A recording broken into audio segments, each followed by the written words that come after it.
This episode has been brought to you from the DGMS Studios, home of Don't Get Me Started, Lethal and Mully Live, and Surftown. Found at Spotify, Amazon, Apple Music, and wherever you listen to your podcast. Hello and welcome to Don't Get Me Started.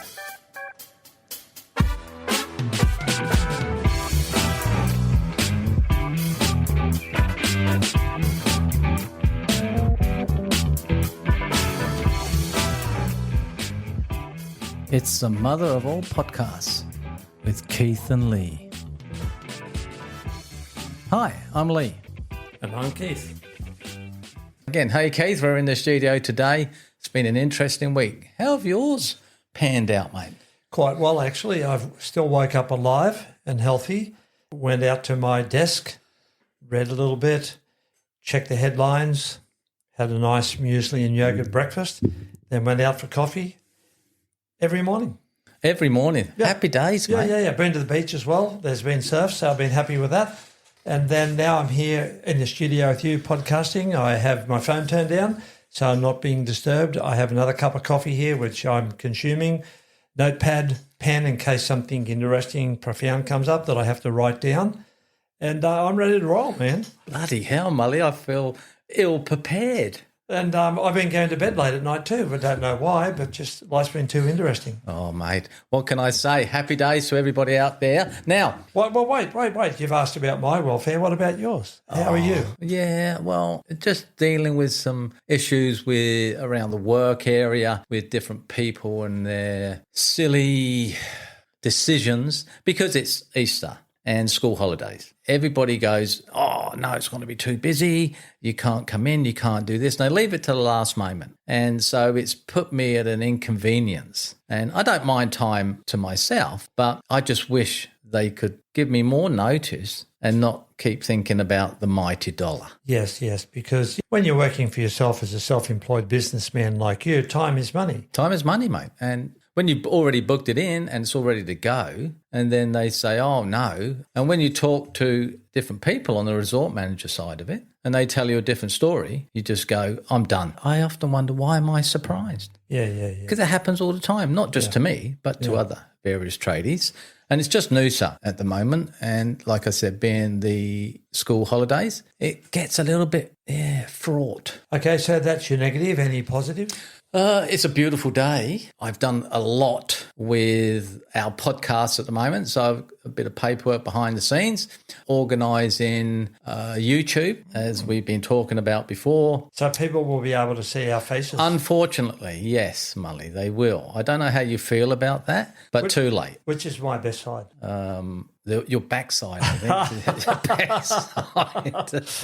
So I'll have to shave, or we'll have to shave. Well, every if episode. you look to your left, you're going to see, there we are. So I've been recording this since we started. So we're going to take a little bit of it and put it on YouTube. We're going to start another YouTube channel, which we will give more information as time goes on about that. We're just in the early stages. Keith, unfortunately, has to go overseas in a couple of weeks' time, unfortunately, and he's complaining about it, but I'm sure he's looking forward to time away. And then he'll be back, I think, mid-May, is that correct? Yes, mid-May. We'll probably have to do a few other extra podcasts to account for your time away. Yeah, well, to kick off today, I've got a joke. Again? Yes. You know I like courtroom jokes. I do. Because a lot of them apparently are based on reality. Well, this one is a lawyer joke. And some of them are famous for being really tight with money. So the joke is that two lawyers go into a diner or a bistro and they order a drink. And once it comes, they open up their briefcases and they take out their own food. And the owner of the diner, the bistro, is a bit pissed off about this. And he comes over and he said, hey, you can't come in here and eat your own food. So they exchange sandwiches. I do like jokes with a little twist, a little pause and you have to think about it. Right. It's like, okay. Right, okay. Any more while we're at this stage? No, that'll do. That's it? That'll do, yeah. Now, we've also got, I think you fly out on that day, we have an election in Australia. Yes. for a Prime Minister between Albanese and Dutton? For our overseas listeners, that means that we are having a federal election where, because of our democratic process, every 3 years we have to vote in Australia. Every citizen has to vote. It's law. And that vote, that election will determine which particular political party will be the government to guide the whole nation for 3 years. Our politics in Australia is dominated by two parties. One is the Labor Party, which is supposedly or traditionally in the past has represented the workers. And then the other party is a Conservative, or for the English listeners, a Tory side of politics, which is a coalition of the Liberal and National Party, which represents the so-called business free enterprise side of it. So they're the two main parties. There are other parties like the Greens, and now we have independents, and we have other silly little parties here and there, like very minority special interest parties, but they will, or single interest parties, but they will never have government because they're not big enough. No, but they will have seats and they will have their vote towards certain bills. And in Australia, you have to vote. There's only 21 million people in Australia. 25 really last now. I checked. Yeah. Gee, I'm way behind the times. And it's important because every vote counts. And a lot of people, I know, I used to be one in the UK when I said, what does my vote matter? I don't have to vote, I won't vote. You should vote.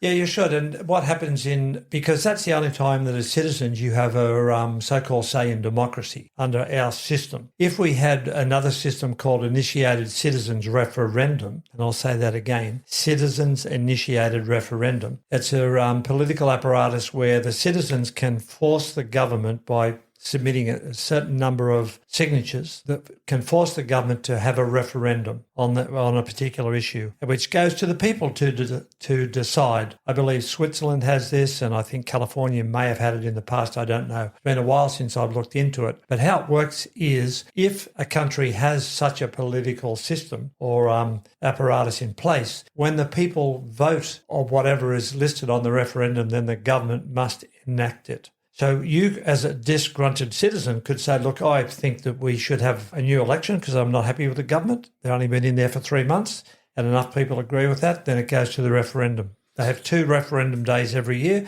People decide and the government has to act on it. So if the people through the referendum decide that there has to be a new federal election to get rid of that government, then that happens. Now, that's true democracy. Like Brexit. True democracy. Now, a lot of politicians hate this. Most politicians hate this for 2 reasons. One, they're truly answerable to the people. Secondly, they can't get through their hidden agendas, which suit them and their lazy asses sitting on privileged seats. Because if there's one thing a politician likes, doesn't matter what party he or she is in, is being elected again. So they hate the fact that that is vulnerable by the votes of the people. So they always say, citizens-initiated referendums are no good because the people are making the decisions. Now, that's a lie. The people have basically, collectively, common sense, and they're always going to vote for what is basically good for them. Or you could be like the French, mate, and revolt. They do it all the time. Well, I'll tell you what, Lee, if you allow a country to be continually run by politicians, you will eventually upset the population. There will come a time when there will be a revolt or a revolution. Because most politicians vote for self-interest or their financial backers or their new job that the big corporations and special interest people who are supporting them are going to give them after Parliament, or they vote for anything at all that suits them. And secondly, they vote for what is the good of the country. Who do you think's going to get in? It's touch and go, this one. They believe of the 2 parties that I mentioned that are the only serious contenders. Apparently, according to the polls, it's very, very close between the Liberal National Conservative side and the Labor side. But the latest polls suggest that Labor may be just in front. Right, okay. Would that suit you? Yes. As a socialist, I will always vote Labor, even though I am in some ways not always happy with what they propose by way of law or what their governing record is like. I will generally always vote Labor.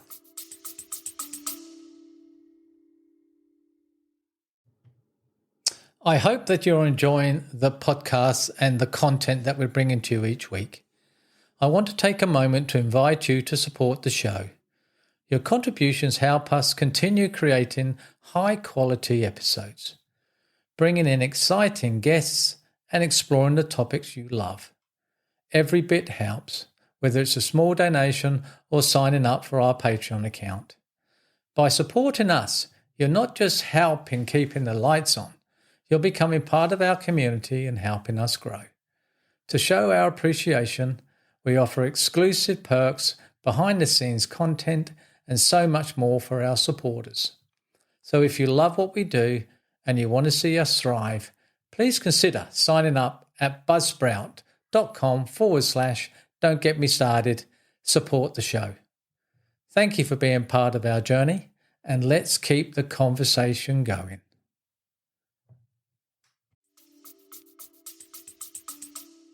Well, What about you? I've always believed that I live by if it isn't broke, why fix it? And I understand you've got to vote for those 3 years. I think it's important because they could muck it up big time. Now, my only other thing is because of American Trumpism and the right, Dutton has been a little bit caught out by that. He's tried to implement a little bit of it and been majorly rejected by the Australian media for it. So I think that hasn't played into his hand. But I'll be happy for, Labor to carry on and see what the next 3 years will bring. Yeah, I think 3 years for a federal government is too short. Now, a lot of people won't allow our federal government to be in power for that long because they don't trust politicians for various reasons, notably the ones I've already just mentioned. But if you do have a government that really wants to try and bring in some reforms or policies that are good for the country, sometimes they need more than 3 hours. Sorry, 3 hours. Yeah. 3 years. 3 hours would be good. So if you've got a government that's of a political persuasion that's in and are doing okay and you're not that happy with the opposition, leave in the government that is the party that's there to see what they will do. Well, we'll find out. May 2nd, put your vote in. Now, Keith. Now, how did we get onto that, Lee? Oh, yeah, I said there was a election of the day you leave. Yes. May 2nd. So I will have voted before I fly out. Yeah, for sure. I always do early voting. Otherwise, I'll run out and stop the plane. For sure. Could decide the future of the country, Keith. Yeah, I've got the power.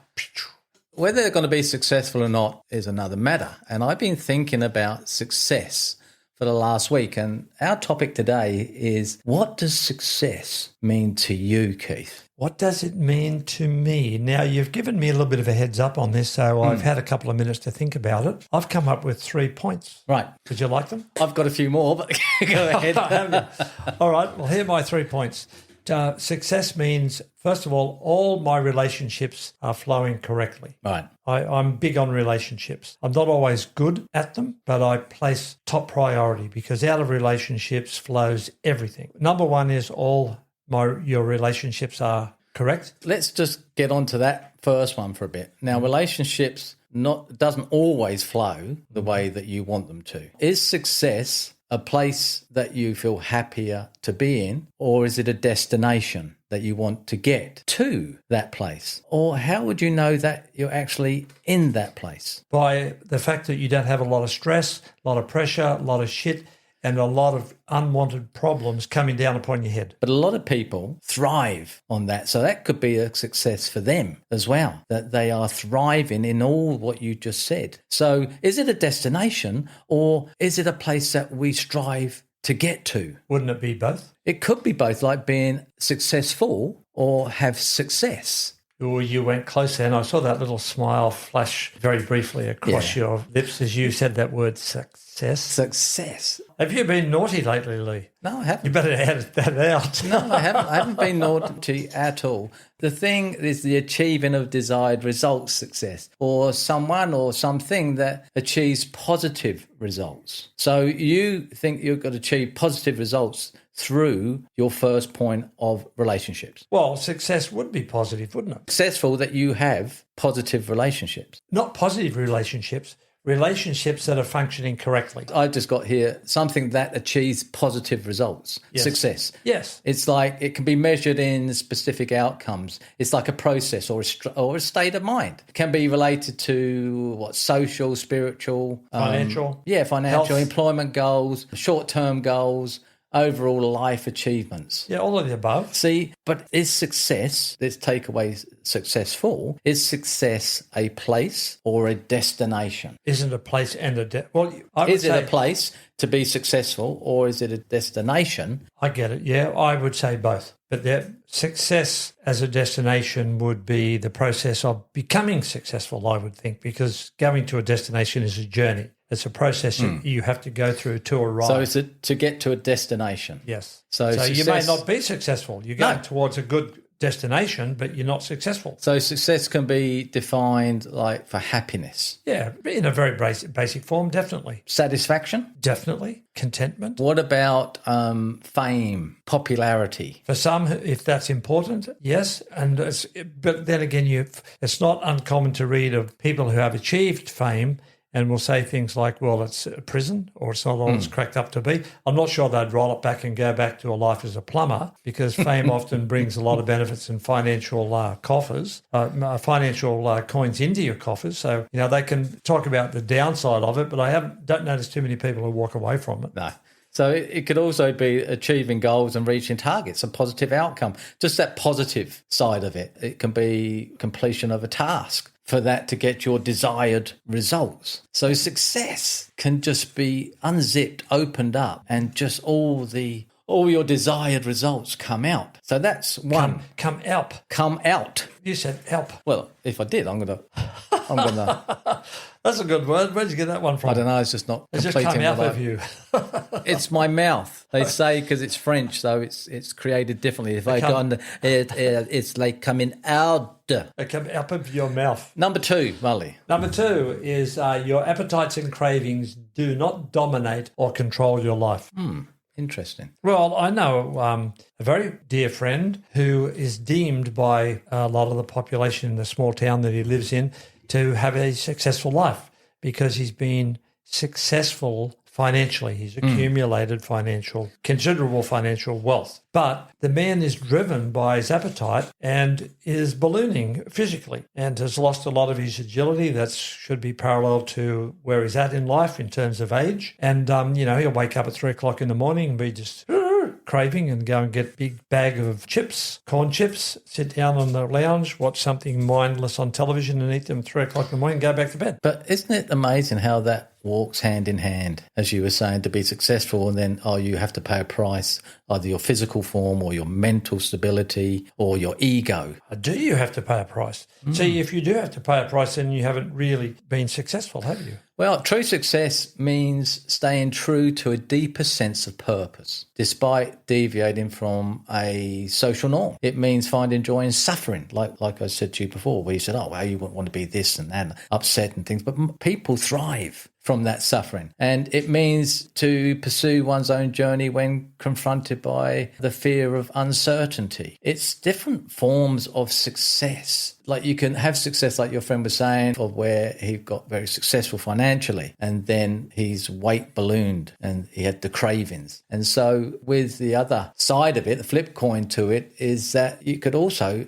with success, have the fear of uncertainty, whether it's going to last, whether it is success, or whether you're just living life. Like if you'd have said to me 6 months ago, what's your definition of success, Lee? I go, well, surviving, being here. My other thing in the back of my head, which one of my main things to come to Australia was to bring my children here, to give them a better life than the UK, and to also have first generation Australians of their children. I was a pioneer. I thought myself as a pioneer. So was I a success in doing that, or was I successful in doing that because I've achieved what my goals were and my outset to come to Australia? So my children have a better life and they have children of their own now, so they're first generation. Are you a grandfather? Australians. Yes, Marley, we've spoken about this before, and I am a grandfather. It does and a very surprise happy me. one. But you're a very youthful looking human, Lee. Thanks, mate. I appreciate that. But couldn't you loosely put that, and I would say what you've just shared with me is success, and you have been successful.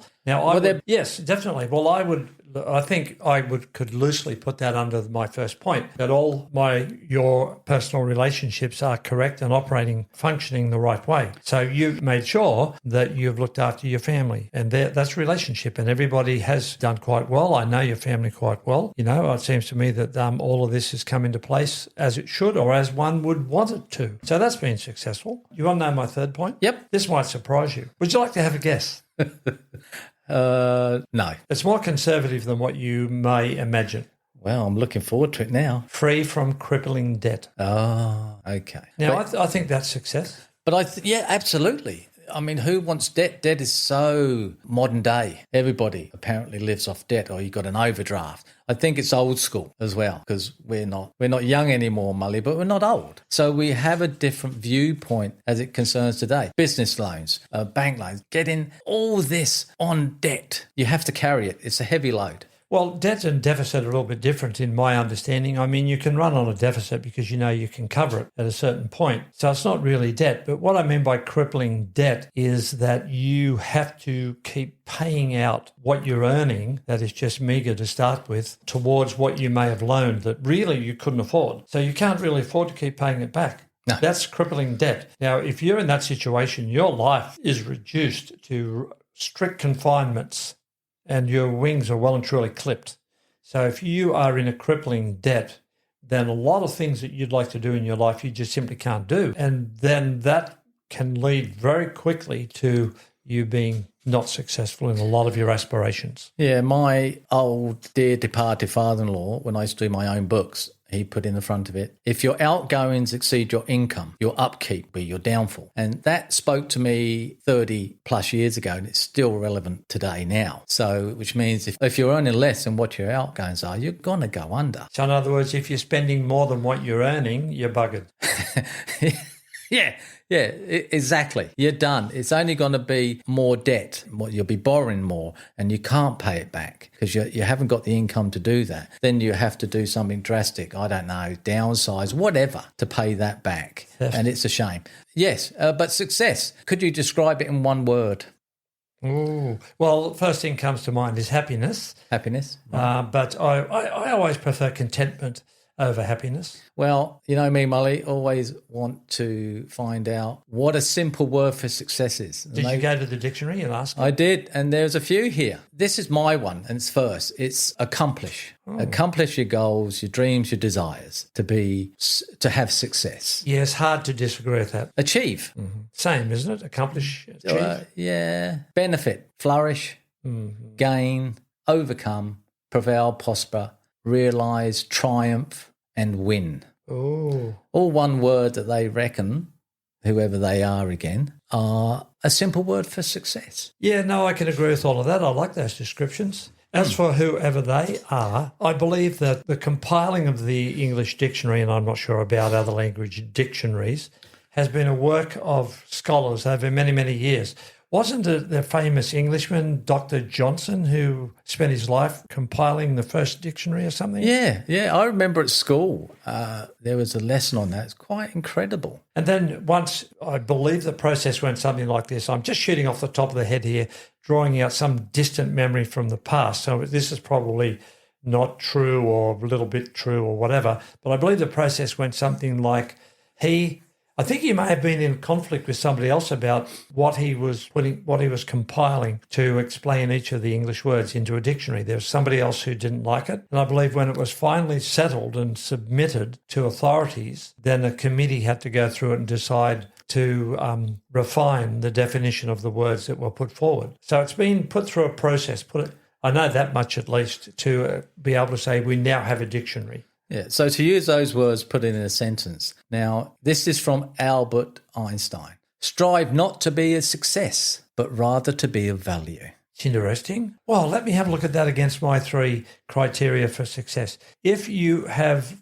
all your relationships correct and in the right order, then you're of a great value to your family. If you're free from appetites and cravings, then you are of value to whatever. Yourself, yeah, because if you can master yourself, you can master and help others. Yep.